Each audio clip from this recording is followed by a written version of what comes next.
24 मार्च। एक वक्त में एक कदम उठाना।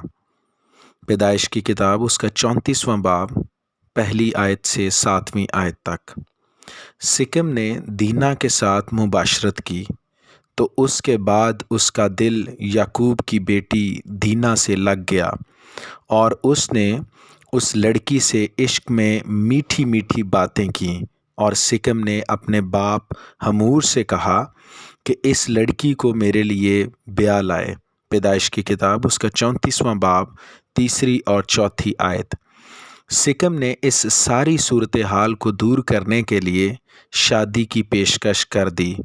गौर करें, अबलीस जो हमेशा से इंसान के ज़वाल का सबब बना है, अब उसने मखलूत ब्याह की तजवीज़ पेश कर दी। मतलब ईमानदार का गैर ईमानदार के साथ ब्याह करने की तजवीज़ सामने रख दी। पैदाइश की किताब उसका 34वां बाब 8वीं आयत से 12वीं आयत। इसमें बयान किया गया है कि किस तरह हमूर इस सारे वाक़े को याकूब और उसके लोगों के साथ बाहमी तल्लक बनाने के लिए पेश कर रहा था। हमूर ने कहा, हमसे समधियाना कर लो, अपनी बेटियां हमको दो और हमारी बेटियां आप लो। पैदाइश की किताब उसका 34वां बाब और 9वीं आयत। याकूब एकदम ऐसी सूरत हाल में नहीं पहुंच गया, बल्कि इससे पहले भी इसी किस्म के कई इक़दामात की वजह से वो इस सूरत हाल पर पहुंचा था। पहला, उसने समझौता किया।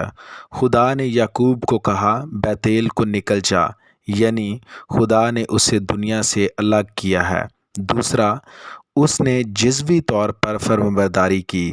याकूब सिर्फ सिकम तक गया था, वहाँ वो मुकम्मल तौर पर अलग नहीं हुआ था।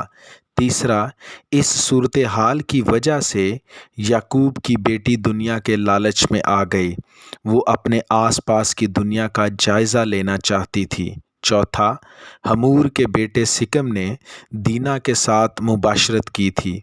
पाँचवां, हवी ने याकूब के ख़ानदान के साथ बाहमी ब्याह की पेशकश की थी।